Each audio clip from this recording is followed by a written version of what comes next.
Arcane's second act has finally released, and it has been a roller coaster.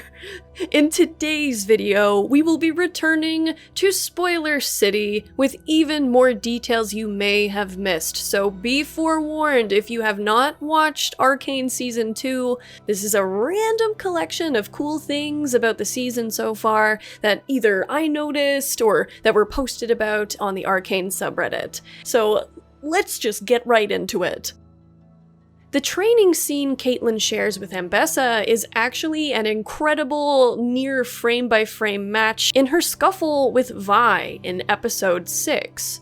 This is delightfully spliced together by Reddit user Jayce. It's just a really cool way to show Caitlyn's dedication as a pupil of Ambessa and how far she's come with combat training. And also, it's just a really cool thing for the animators to do. So cool!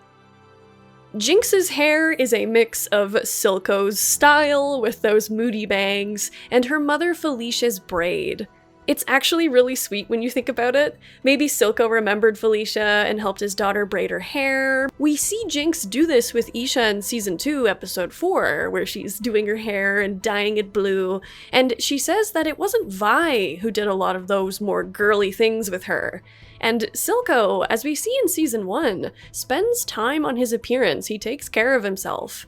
It's just a really cute image to think of this dad, who's also a crime lord, helping his daughter to look and feel her best, and for her to carry that on with her own surrogate daughter. Felicia's nails are also painted like Jinx's too, which is a really cute detail. The spyglass scene between Isha and Jinx in Season 2, Episode 6, is very similar to the Season 1, Episode 1 scene where Vi and Powder sit, looking across the rooftops with their own spyglass, as pointed out by Reddit user Sirens by Zell. It's just so sweet to see the soft look in Jinx's face. I think she's both reminded of this better time in her life, but also sees that there is so much more to life now than she was left believing at the end of Season 1.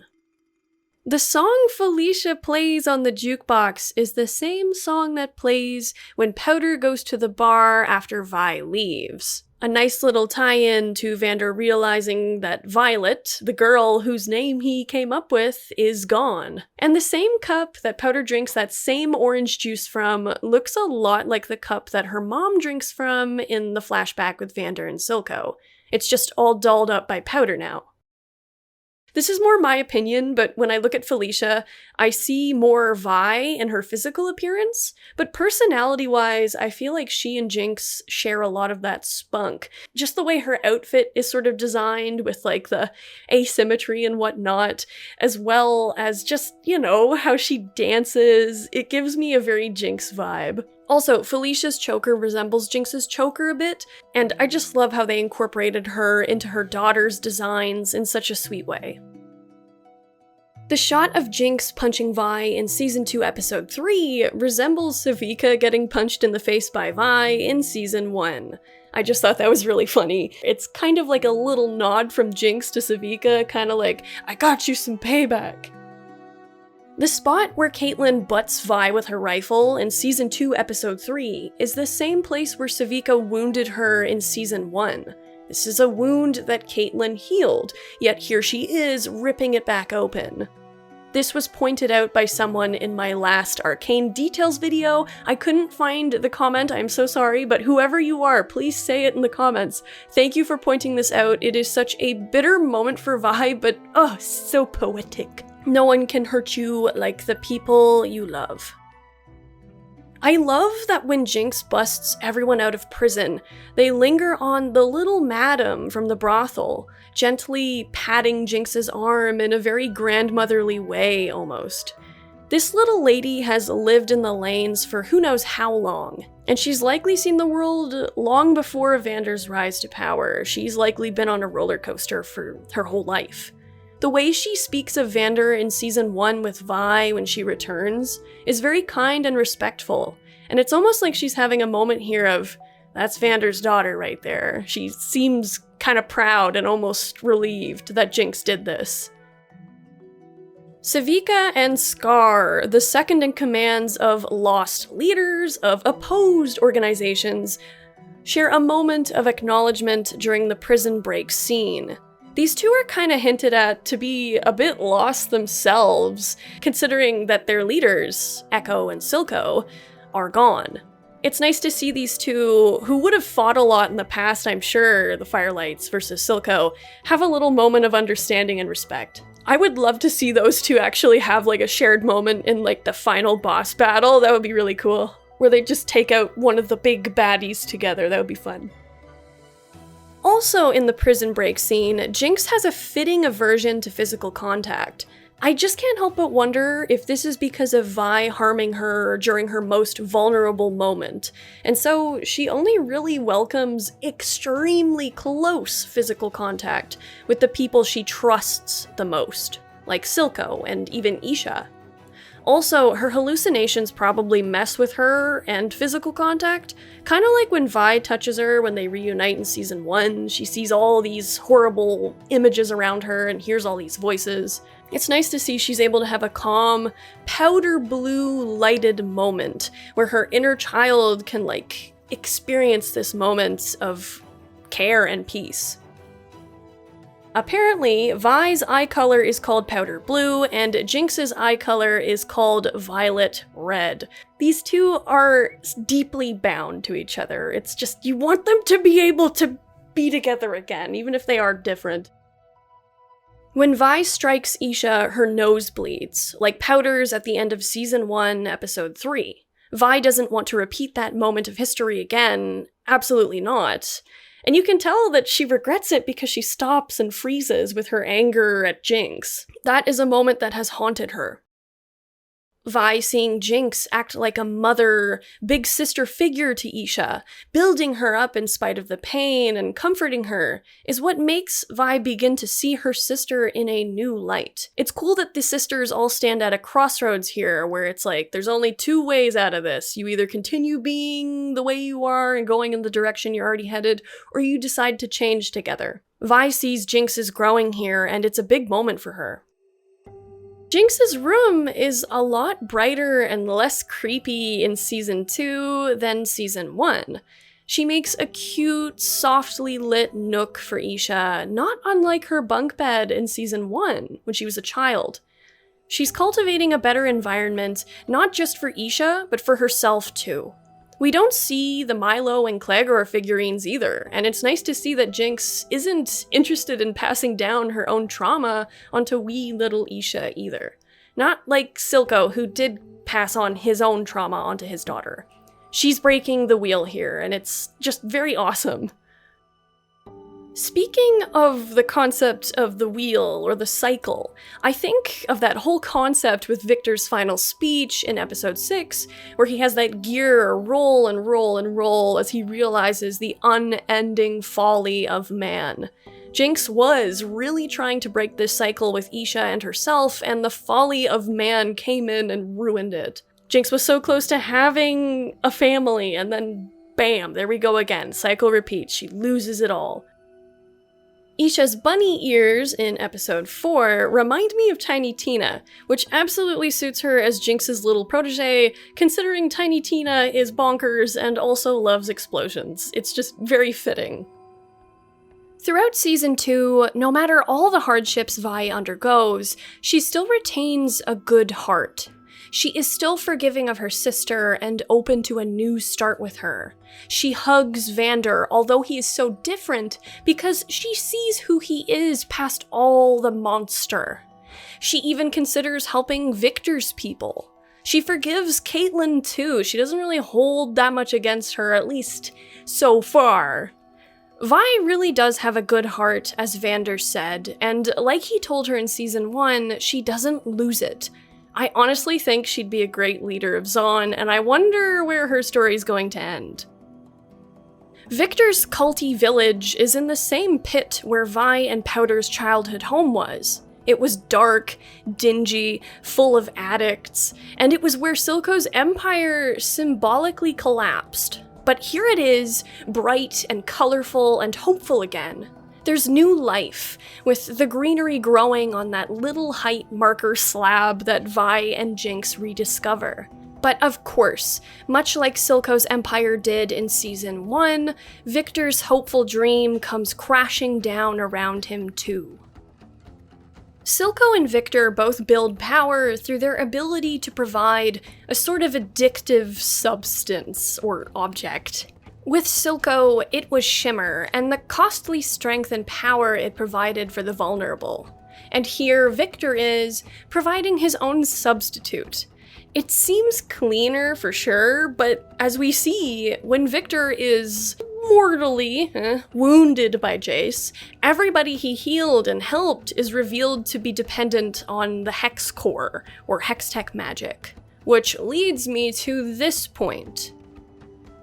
Echo, Heimerdinger, and Jayce all have visible breath in the Hextech chamber. Sallow doesn't. And keep in mind, Victor said he didn't feel cold when Jayce asked him, after he first emerged from the Hex Core, which is evidently cold, or else they wouldn't have their breath pluming like that. And also keep in mind how zombie-like Victor's followers just kinda seem. They're unsettlingly placid. And also how Victor can just go in their heads. Maybe they're not technically dead, but they're not alive either. It's very creepy. Silco's statement, "Is there anything as undoing as a daughter?" is flipped on its head this season. Because it is daughters that are bringing people back from the brink. Vi and Powder bring Vander back, as close as he can get to being back. Isha brings light to Jinx's life and makes her a better person. Ambessa seems to be a bit more lively and determined, with Caitlyn in her life to educate. And Mel in her life to motivate her actions. It's kind of cool to see that destructive statement now being the opposite. I have to mention this because it made me laugh. Caitlyn wiping Vi's spit towards her mouth. While I don't think they'll ultimately be together in the end in a picture-perfect way, I think we may get some spice the next act. Maybe?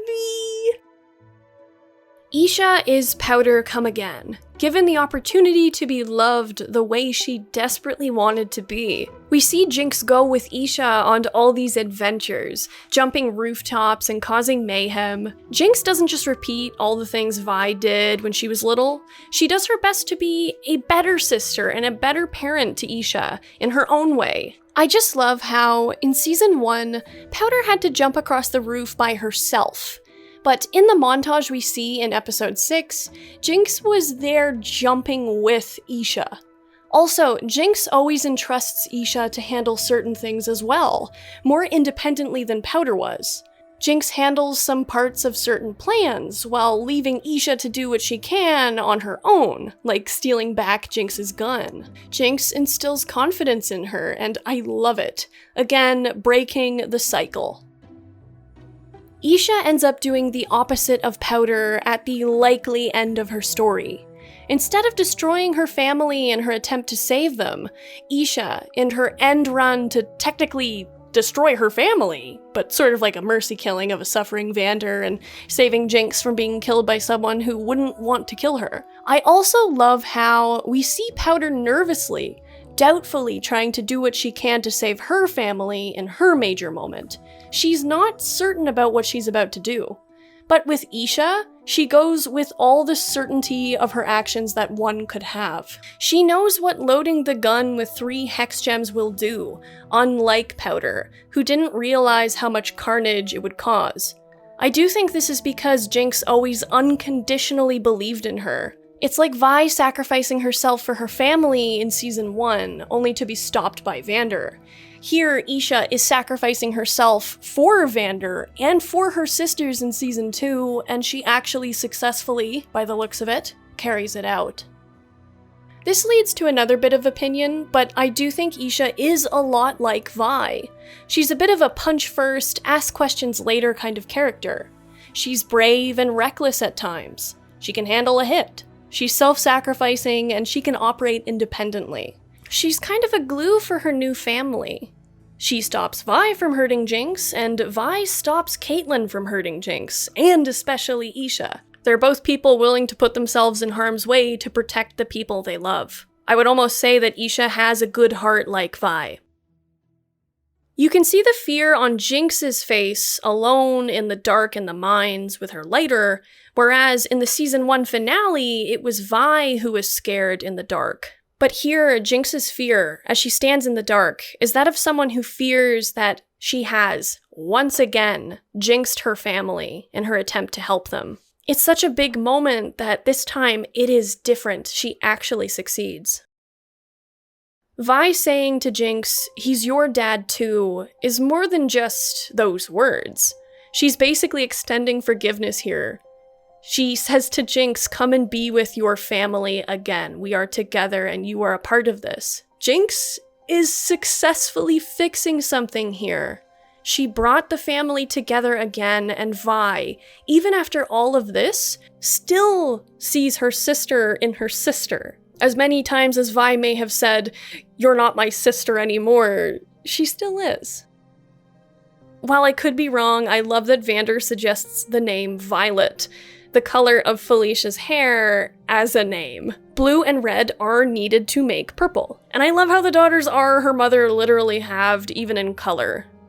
It makes me wonder how Caitlyn might tie these two sisters together in the end, somehow, with her hair being purpley. She already has, once, in a hateful sort of way, but maybe this can be changed to a slightly more positive one, or at least one with less friction. Dear Friend Across the River is playing when Jinx frees the prisoners, the same song that Powder sings while crossing the bridge in the opening scene of Season 1. The hallway reminds me of a bridge scene a bit too, just with how narrow it looks, and the flow of people. It's nice to see her building a sort of bridge here, a bridge of progress, with people she never considered caring about before, or at least that she never thought would care about her. I've heard of a theory that Rictus will actually be the perfected version of Warwick. I just thought that was interesting, because I guess a lot of Warwick's in-game lines, like, "Who taught you how to punch?" You were there," could work with that. Maybe it's like a weird mutant amalgamation of Vander, Rictus, and whoever else gets involved. Let me know what you think of that theory in the comments below.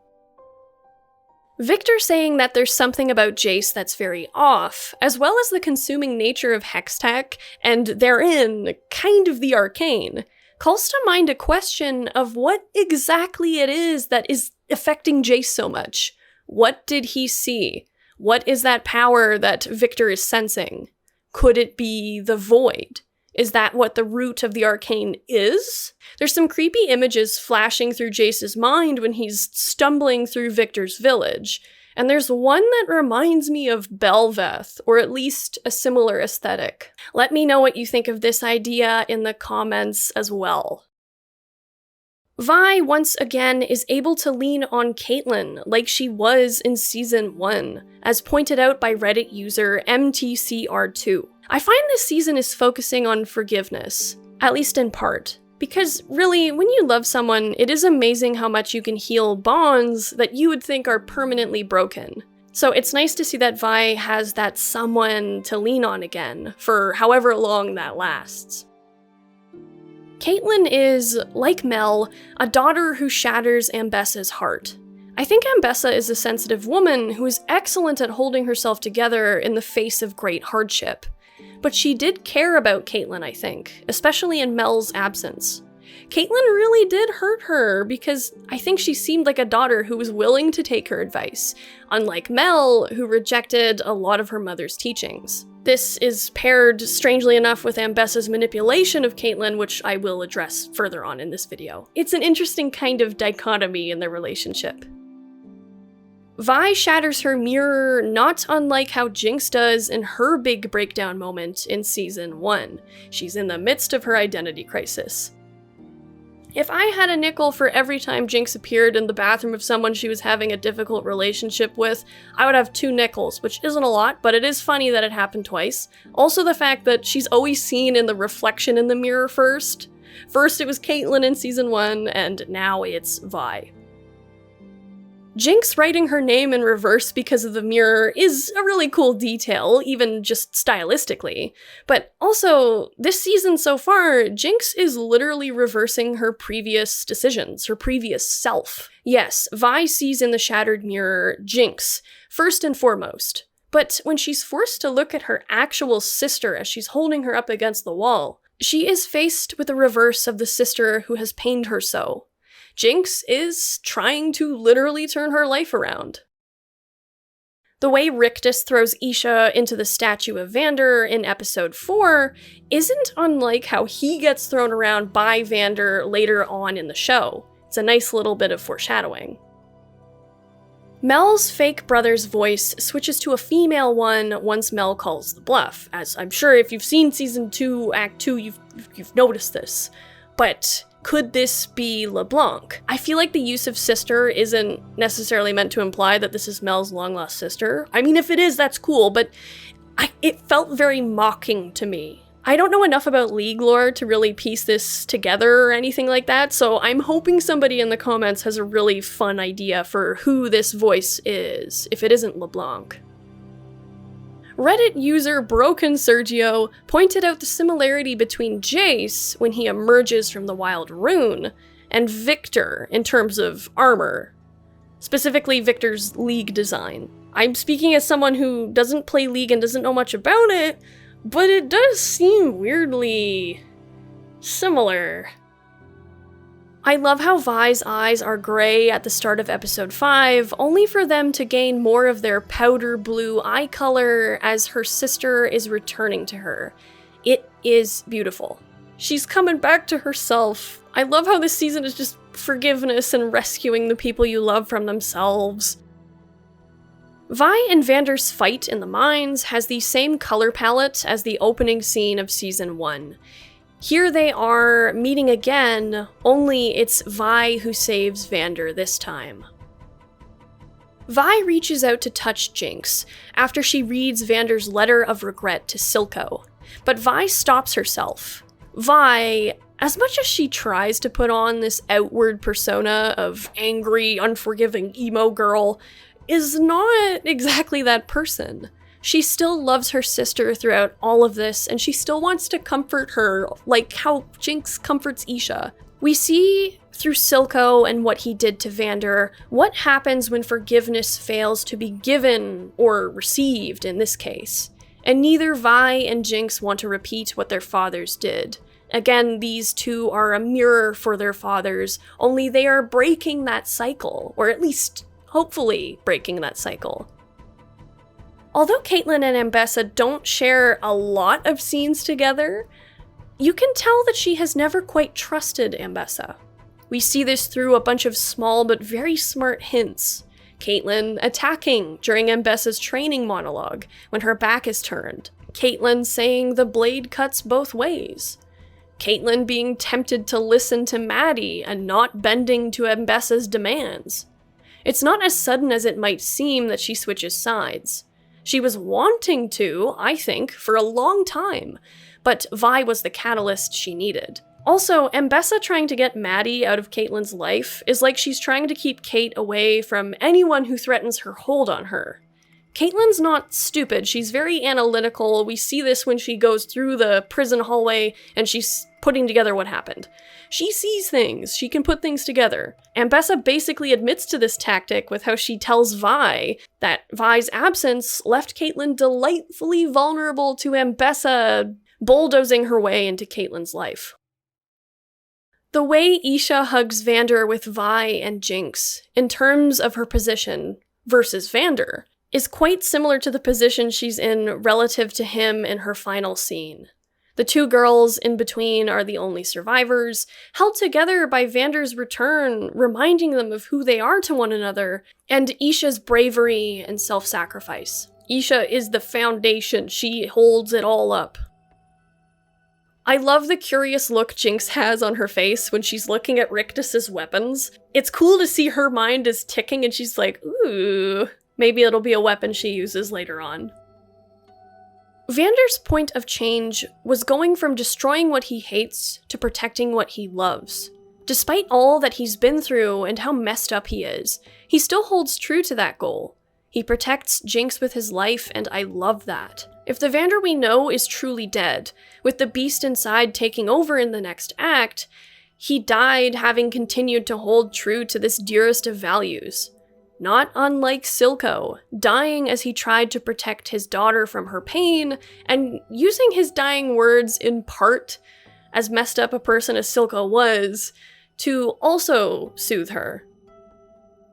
Reddit user Froggy Bastard points out that right before Vander saves Jinx, we see Jinx actually look fearful in the face of death, versus her suicidal ideation in her previous near-death experiences. Jinx has worked really hard since these instances to cultivate love and care in her life. While she wasn't motivated to do this for herself, rather for Isha, it still gave her a strong will to live, especially after Vi and Vander re-enter her life. As Vi carries Jinx away when Isha makes her sacrifice, it's the exact opposite of the last time these two battled amidst smoke and fire. Instead of Vi leaving Jinx to enter the fray towards Vander, leaving her behind, Vi drags her away. I kinda wonder if this will lead to some anger from Jinx to Vi. Jinx grieving the loss of little Isha because she couldn't save her. Jinx, Powder, and Isha all have their getting literally carried away moment, and all of these moments involve Vander. Powder was carried off by Vander to safety from the battle on the bridge. Isha is carried away by Savika, while Jinx fights Vander so Isha and Savika can escape. And, in the end, Jinx is dragged away by Vi when Isha runs to save Vander from himself, as well as her family from a fate worse than death. Jinx and her whole line of, "Here I am, your big fat hero," is something she says with no belief. And Jinx, I think, isn't a hero. But she was to Isha, and Isha went out being a hero. She was the Jinx that inspired people, even if she wasn't the real Jinx. She gave people hope. Isha sacrifices herself heroically, and now I can't help but think Isha will be who Jinx holds in high esteem, as the true hero of the Undercity, that inspires her to fight in favor of Zaun against Noxus. Mel's golden flecks disappear while under certain magical circumstances that the Black Rose inflicts upon her. Every bit of gold in her body seems to be connected to magic, as we see by her exploding in gold in her last scene in the second act. So, is the Black Rose able to suppress her magic, thus why her golden specks are absent? Evidently they can't do it perfectly, considering her big boom moment. It's curious indeed. Mel saying to Jayce after a brief pause when he's like, "Why did I survive? Why didn't he?" He's having his survivor's guilt moment, where she says, "There's no sense to these things," implies even more that she did save Jayce's life. We see how she may have done that when she blows up the Black Rose to an as of yet unknown extent. I kinda wonder if her father did a similar life-saving thing with Ambessa once upon a time. In Isha's flashbacks with Jinx, right before she makes her final run, you can see super brief blips of blue in Jinx's eyes with these little sparkly things going on around it. It's really cute. Isha brought out the powder that was still hidden in Jinx, and Isha was able to see the good in her that few others could. Again, it just makes me think of how much Jinx probably brightens Silco's life in the same way, and it's beautiful and it's heartbreaking. Singed and how he talks about Victor like he's a fascinating specimen, and then mentioning how Vander is what is needed to bring Victor to his next level, is what makes me think Singed is gonna bring Victor back using Vander's blood. The color of Victor's eyes in his League design, which granted, who knows what Victor's final design will look like in Arcane, remind me of the lava look of Vander in his last scene in episode 6. And I'm kinda like, is this how this is gonna happen? Also, I'm sort of wondering if that means Victor will wake up and repay Singed by bringing back his daughter, who looks a lot like Oriana. Vander's last request for Vi was for her to take care of Powder, and that is what Vi does when she drags Jinx away as Isha runs to her death, while Vander is suffering and screaming and just having a bad time. Vi will not fail in that again, even if that might damage their relationship in the next episode. Caitlyn's deciding factor when it comes to helping Vi, I think, is because of Vi saying she wants to save her dad. Caitlyn would give anything to save her mother, to have taken that shot as she regrets not having taken. She would absolutely help Vi save her dad. She understands that pain. Caitlyn is still a compassionate person despite all the Caitlyn Yeager stuff. And it's nice to see that that is still there. She's still that person. Jinx in episode 4 forgetting she had no middle finger when she goes to flip Sevika off. It's almost like her threats are so empty towards Sevika now versus before. Jinx has gotten soft having a little one in her life. She's not the same person who tied up Sevika to a chair and strung her up from the ceiling. She has a respect for her now, and I kind of get the vibe that Sevika's almost like Isha's aunt. I also love how Sevika actually looks worried about Isha when she's helping Jinx look for her. Sevika's not a golden standard for morals by no means, but she is noble and she gives a shit. She's not heartless. Sevika returned to Silco with her arm messed up and leaking in season 1, the person she was loyal to. She returns with her blood, essentially, on display to show loyalty. Here she is, doing it again with Jinx, showing this transference of allegiance almost. Multiple people in my comment section in the last Arcane video pointed out a really cool point about Sevika's arm, how it reflects the person she's loyal to in Zaun. Sevika's human arm is just muscle and capability. It's uncorrupted by the bad things that would come. This is the way she was with Vander. Then her arm was shimmer augmented with Silco.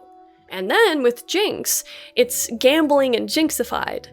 Also, Sevika is a gambler, and it is cute that Jinx threw that in there for her.